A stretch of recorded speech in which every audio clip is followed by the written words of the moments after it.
क्या क्या बनाने, क्या क्या गढ़ने की कोशिशें हो रही है।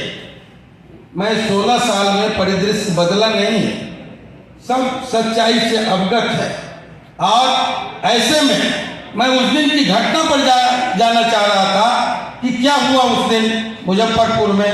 आज लोग कहते हैं एक डीएम की हत्या के मामले को लगातार उछाला गया। कब कब उछाला गया? जब 3,500 लोगों पर हत्या के दोष बढ़े गए। कहा गया कि 3,500 की उग्र भीड़ ने डीएम जी कृष्णैया की हत्या की। तब मित्रों 3,500 लोग छूटे, एक बार भी इस पर हंगामा नहीं हुआ। 34 लोग आरोपी बनाए गए, अभियुक्त बनाए गए। 34 में 33 लोग मारने का जिन पर आरोप था वो छूट गए, जिन पर आदेश देने का आरोप था वो छूट गए। कभी हंगामा नहीं हुआ ये लोग छूटे क्यों। कभी जी कृष्णैया की पत्नी उमा कृष्णैया जी नहीं आई कोर्ट ये कहने कि 33 लोग क्यों छूट गए, 3,500 लोग क्यों छूट गए। मेरे बेल की बात आई जब सजा के बाद, तब उमा कृष्णैया जी को लाया गया। और साथियों आज जब 16 वर्षों आजीवन कारावास, तो कानून के जानकार लोग हैं, बहुत लोग मंच पर हैं, वकील हैं, कानून के जानकार लोग जानते हैं कि आजीवन कारावास का मतलब होता है 20 वर्ष। और सुप्रीम कोर्ट का सख्त आदेश है कि आप 6 वर्ष परिहार दीजिए, बशर्ते कि व्यक्ति की का आचरण जेल में अच्छा हो। 6 वर्ष परिहार देने के बाद जो लाजिमी है, जरूरी है, देना है, हर व्यक्ति आजीवन कारावास वाले को 14 साल के बाद छूटना चाहिए। मैं कितने वर्ष बाद निकला? 16 वर्ष बाद। आज इसकी चर्चा नहीं करते हैं लोग कि 2 साल हम ज्यादा काट के आए हैं, लेकिन आज बड़ी चिल्को मचा, बड़ी हंगामा हुआ। क्यों हुआ? जब मैं बोल देता हूं कि एक पार्टी समझ रही है कि कमल दल को कहीं रोंदने की ताकत अगर किसी को है तो आनंद मोहन में है, तो उल्टे प्रेस के लोग कर आनंद मोहन ने कहा फाड़ डालेंगे, चीर डालेंगे, पैरों तले रोंद डालेंगे। अरे रोंद माना है तो हम तैयार हैं, आइए हम तैयार हैं, डरते कहा। लेकिन अगर ठीक कहा चेतन आनंद ने, हमने किसी पर अटैक नहीं किया। आप कहते हो दुनिया की सबसे बड़ी पार्टी, सबसे करोड़ों हमारे कैडर हैं, सैकड़ों हमारे एमपी हैं, हजारों हमारे एमएलए हैं, और दुनिया की सबसे बड़ी पार्टी एक 16 बरस से जो जेल में है उस गरीब आदमी से डर गया। तो डर गया तो मर जाओ। तो मैं जब निकला तो किसी पर अटैक नहीं किया, लेकिन सब ने देखा, आप सब गए थे। रास्ते में लड़कों ने कहा कि सर मैं गया था जब आप जिस दिन निकले थे। देश भर के लोग जमा हुए, लाखों लोग जमा हुए। उस दिन खाना तो छोड़ दीजिए, प्रेस के लोग गए थे, पानी नसीब नहीं था सहरसा में। हमारे गांव तो छोटा गांव है, गरीब आदमी का गांव है, जितना बन पड़ा हमने कोशिश की लोगों को खिलाने और पानी पिलाने का, लेकिन साथियों मैं नहीं मिल पाया। 16 वर्षों से जेल में हूं, हमसे मिलने लोग आए हों और मैं मिल नहीं पाया। क्यों? मेरे खिलाफ एक गहरी साजिश रची गई। सहरसा का कोई होटल नहीं था जहां बड़े बड़े छतरी वाले नेशनल और इंटरनेशनल न्यूज, आप लोग तो छोटे लोग हैं, मैं स्थानीय संवाददाता, आपका तो कोई कुछ सुनेगा नहीं। आप चाहेंगे उतने आप लिख करके भेज दीजिए, उतने छपेगा जितना मीडिया हाउस जिसको खरीद लिया गया है, माफ कीजिएगा, वो उसमें से इतना ही निकालेगा जितना उसको सूट करेगा। हमारी मीडिया, हमारा लोकतंत्र दुनिया में उपमा था, उदाहरण था। हमारे लोकतंत्र का उपमा उदाहरण दिया जाता था, हमारी मीडिया का उदाहरण दिया जाता था। हम तब नहीं डरे जब अंग्रेजी शासन था, तब भी अखबारें निकलती थी, तिलक की तब भी अखबारें निकलती थी, गांधी की तब भी अखबारें निकलती थी, गणेश शंकर विद्यार्थी थी, वो हमारे पुरखे हैं।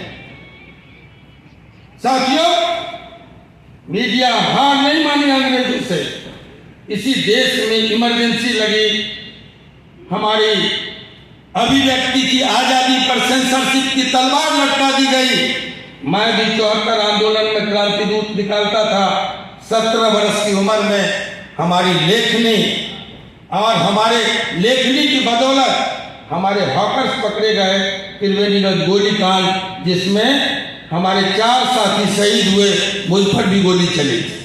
मैं भी अंडरग्राउंड था, क्रांति दूत अखबार निकालता था, और तब सेंसरशिप के खिलाफ 17 साल का तरुण सीना तान के खड़ा हुआ था और मैं पकड़ा गया था, मीसा में बंद हुआ। हम वहां से शुरू हुए हैं, हम भी आपके बिरादरी के लोग हैं साथियों। लेकिन आज, तब इमरजेंसी में धर्मवीर भारती हुआ करते थे, रघुवीर सहाय हुआ करते थे, कुलदीप नैयर हुआ करते थे, और उन लोगों ने हिम्मत दिखाई। पेज के पेज संपादकीय ब्लैक छोड़े गए, खाली पेज छोड़े गए, लेकिन कभी मादाम हिटलर के सामने इस देश की मीडिया ने सरेंडर नहीं किया, आत्मसमर्पण नहीं किया। लेकिन आज मीडिया को कहां पहुंचा दिया गया, कैसे पहुंचा दिया गया, ये सोचने की बात है। दुनिया में हमारा स्तर कहां आ गया, ये सोचने की बात है। आरटीआई लगाइए या जानकार लोग जानेंगे, मैं आपको नंबर नहीं दूंगा, लेकिन कहां पहुंचा दिया गया। एक व्यक्ति की तानाशाही, अदृश्य तानाशाही, अघोषित इमरजेंसी में कहां पहुंचा दिया गया, ये सोचने का प्रश्न है। मीडिया को रीढ़हीन कर दिया गया। जब 14 ये लोकतंत्र का चौथा स्तंभ रीढ़हीन हो जाएगा, तो उस देश में लोकतंत्र नहीं बचेगा। ये मैं आंख में आंख डाल के कहना चाहता हूं। गिरावट चारों तरफ आई है, गिरावट राजनीति में भी आई है, गिरावट हर क्षेत्र में आई है। अगर देश में कोई अकाल हुआ है तो वह ईमानदारी और नैतिकता का अकाल हुआ है। लेकिन साथियों, आज दुखद स्थिति है। मैं दुख के साथ कहना चाहता हूं कि हमने एक लड़ाई लड़ी।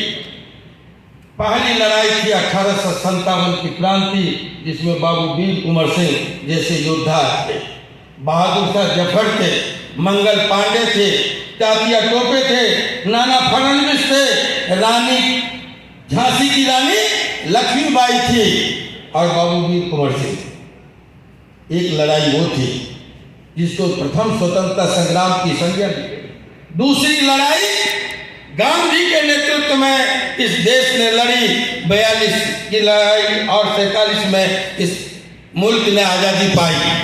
तीसरी भी लड़ाई हुई जिसको दूसरी आजादी कहा गया, जयप्रकाश नारायण के नेतृत्व में, जिसके आप हम गवाह हैं। इसी धरती से जयप्रकाश नारायण आते थे। ये बाबू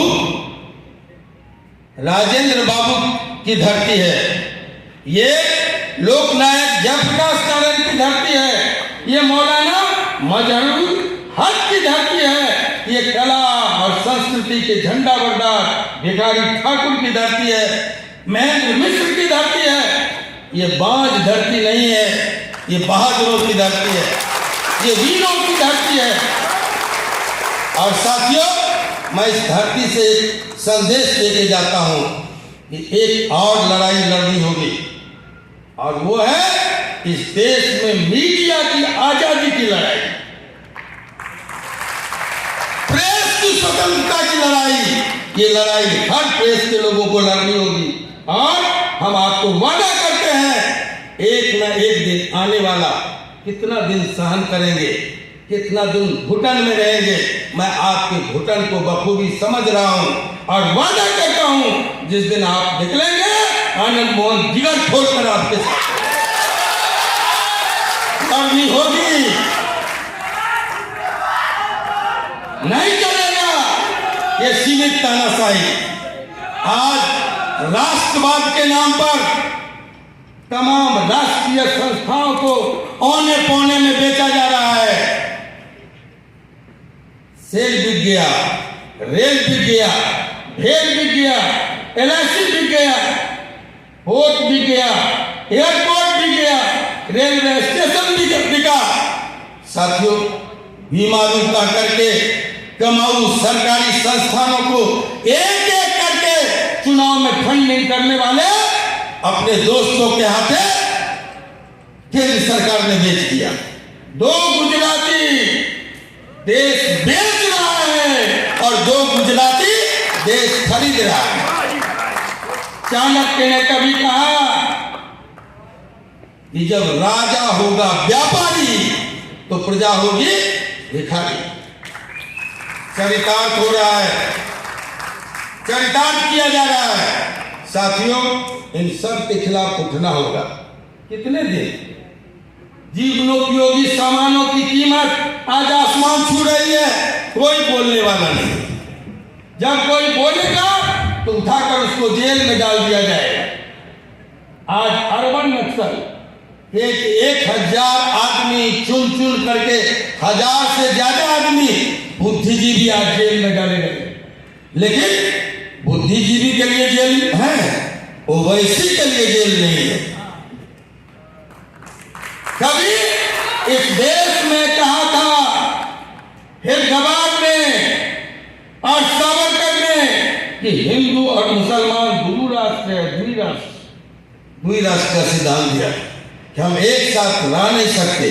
तो कहा 1857 में जिसका नेतृत्व बहादुर शाह जफर ने किया, जिनका नाम हमने गिनाया कि तात्या टोपे, नाना फडणवीस, मंगल पांडे, रानी झांसी, कुंवर सिंह, ऐसे अनगिनत लोगों ने युद्ध लड़ा और अंग्रेज सफल हुए, हम हारे। उस आजादी की लड़ाई को रोंदा गया, लेकिन पूरी तरह देश मरा नहीं, उसका जमीन मरा नहीं। हम फिर खड़े हुए। उस आजादी में जो एकता दिखाई, आजादी की प्रथम लड़ाई में जो हिंदू और मुसलमानों ने एकता दिखाई, सबक सीखा।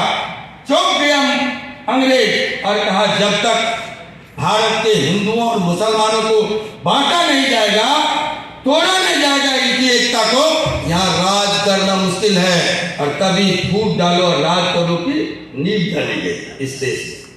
साथियों, तब एक माफीवीर निकला। आज गांधी को गाली देने वाले, गांधी दुनिया में भारत की पहचान है। कोई सावरकर विदेश में नहीं है। 120 जगह गांधी की प्रतिमा खड़ी है, जहां तुमको भी जाकर के मजबूरन नतमस्तक होना पड़ता है। साथियों, तो आज गांधी को गालियां दी जा रही है, हमारे पुरखों को गालियां दी जा रही है। गांधी को गाली देने का मतलब है कि जो हम स्वतंत्रता सेनानी परिवार से आते हैं, राम बहादुर सिंह को गाली देना, राजेंद्र बाबू को गाली देना, जयप्रकाश नारायण को गाली देना। गांधी के सारे लोग अनुयायी थे। महेंद्र मिश्र जी को गाली देना। साथियों, क्या हम पुरखों को गालियां सुनते रहे? और 6 बार जिसने माफी मांगी, जिसने कहा कि हिंदू और मुसलमान एक साथ रह नहीं सकते, जिन्ना ने कब कहा? जिस जिला पर भारत को तोड़ने का तोहमत दिया जाता है, जिन्ना ने 6 बरस बाद कहा। जो बात सावरकर और उनके वंशजों ने कहा 6 साल पहले, 6 बरस के बाद इंग्लैंड से लौटने के बाद अंग्रेजों के एजेंट बन के जब जिन्ना आते हैं, तो उसी बात को दोहराते हैं कि हिंदू और मुसलमान एक साथ नहीं रह सकता, हम द्विराष्ट्र। जो काम तब सावरकर और जिन्ना कर रहे थे, आज वही काम मोदी और ओवैसी कर रहा है देश को तोड़ने का। हिम्मत दिखाओ, याद रखो जहां जहां धार्मिक उन्माद चरम पर पहुंचा है वो देश टूट गया है। भारत टूटा, जर्मनी टूटा, आपको ये पाकिस्तान दो जगह फिर से बांग्लादेश बना। अगर धर्म के आधार पर पाकिस्तान का बंटवारा हुआ तो जवाब दो, पाकिस्तान फिर से क्यों टूटा? श्रीलंका में आज घमासान है और अपने देश मणिपुर में नागा, कुकी, मैतेई के झगड़े फंसे हुए हैं। जो लोग चुटकी में एक टेलीफोन पर रूस और यूक्रेन का युद्ध विराम करा देते थे, आज मणिपुर में झांकता नहीं हुआ है। एक बार भी उधर देखने की का साहस नहीं है। लोग लड़ रहे हैं। 80,000 से 1 लाख लोग विस्थापित हो गए। 24 से ज्यादा जाने चली गई। लड़कियां, बच्चे दर्जनों की संख्या में गायब हैं। माताएं, बहनें चित्कार कर रही है, जंतर मंतर पर पुकार रही है लौह पुरुष को। और लौह पुरुष आते हैं लखीसराय में राजनीतिक पर्यटन के लिए, अशोक धाम घूमने के लिए। एक बार भी मणिपुर जाने की जिसको साहस नहीं है वो लखीसराय आता है राजनीतिक जुमलेबाजी के लिए। साथियों, मैंने कहा सब कुछ बिक रहा है, औने पौने में बिक रहा है। इस तरफ हम लोग को सचेत होना है। हमको सचेत होना है। धार्मिक और जातीय उन्माद से हम समझदार लोग हैं।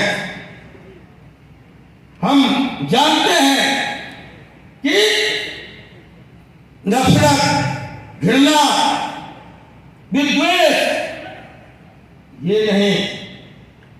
देश और समाज अगर टिका हुआ है तो भाईचारे पर टिका हुआ है, प्रेम पर टिका हुआ है, सद्भाव पर टिका हुआ है। और इस सामाजिक और राष्ट्रीय सद्भाव को, एकता को कैसे कायम रखना है, ये हमारी गुरुतर जिम्मेवारी है। हम नौजवानों की जिम्मेवारी है। हम समाजवादी बैकग्राउंड से आते हैं। आप लोग जो लोग जात पात की भी बात करते हैं उनसे भी कहें, अगर आप राजपूत हैं तो राजपूत कभी संकीर्ण नहीं होता, और जो संकीर्ण होगा वो राजपूत नहीं होगा। छाती चौड़ा करो। वतन को बचाने की जब जिम्मेवारी हमारे सर आई है, हम निकल पड़े हैं। हम देखे नहीं हैं कि दुश्मन कितना बड़ा है। आज भी लोग कहते हैं बड़ी ताकत से आप टकराने निकलते। तूफानों से जो टकरा उसका नाम आनंद मोहन है। हम गिनती नहीं करते सरों की, 1.25 लाख पर एक चढ़ाऊं तब आनंद मोहन नाम का हूं। हम निकले हैं भाईचारे के दुश्मनों से लड़ने के लिए। हम निकले हैं नफरत के सौदागरों को पराजित करने के लिए। संख्या जितनी कम नजर आए, कोई हम जानते हैं हम जिन लोगों को माफ कीजिए,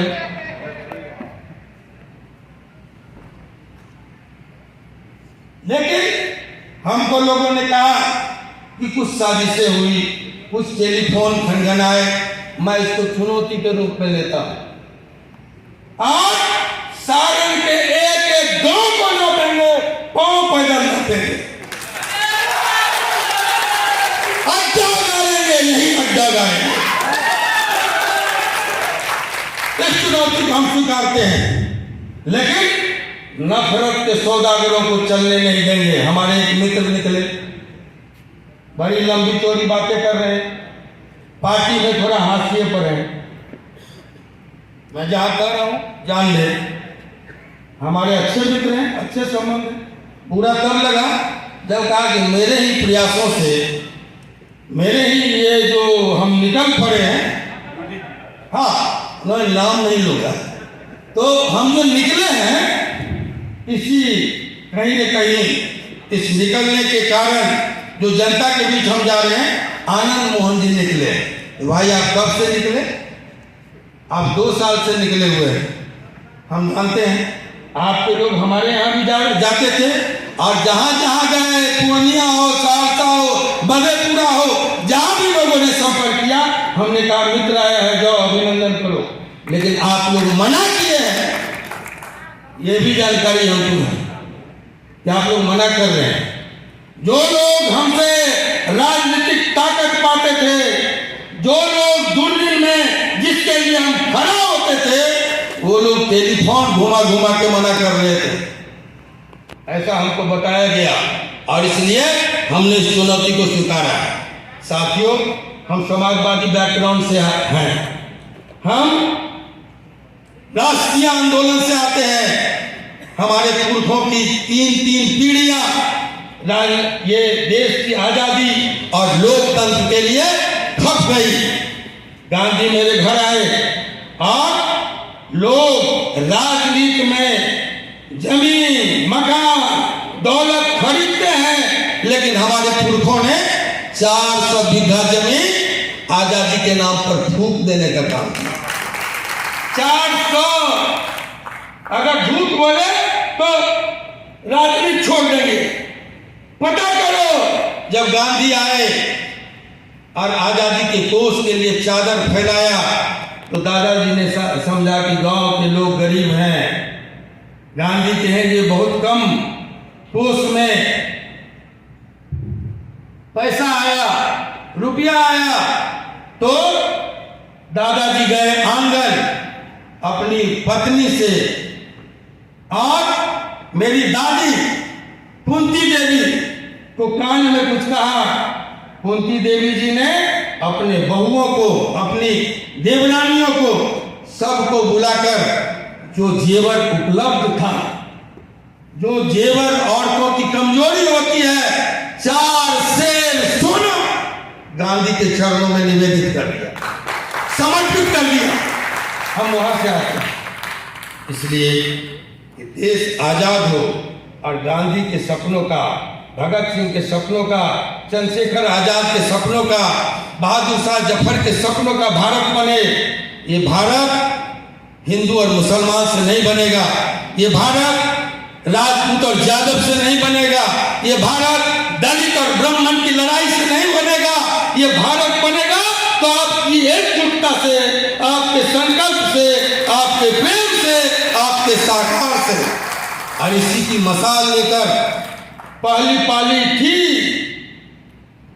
झूम के खेले, लेकिन अब दूसरी पारी और आखिरी पारी है, और मैं आपका सहयोग लेना चाहता हूं। मैं आपसे अपील करने आया हूं कि आप मदद कीजिए, दूसरी पारी भी जबरदस्त होगी। और ये पारी होगी देश के दुश्मनों के खिलाफ, ये पारी होगी बहादुर शाह जफर और कुंवर सिंह के खानदान के बीच संघर्ष कराने वालों के खिलाफ, ये पारी होगी भगत सिंह और अशफाकुल्लाह खान के वंशजों को लड़ाने वालों के खिलाफ, ये पारी होगी जातीय और धार्मिक उन्माद पैदा करने वालों के खिलाफ। और साथियों, इन्हीं संकल्पों के साथ, इन्हीं मुद्दों पर हम इकट्ठा होंगे गांधी मैदान 23 नवंबर को हम तय करेंगे कि भारत कैसा होगा, भारत का स्वरूप कैसा होगा। भारत हमारे पुरखों के मुताबिक चलेगा या भारत गोडसे और सावरकर के अनुसार चलेगा। साथियों, ये जो जिक्र कर रहे थे चेतन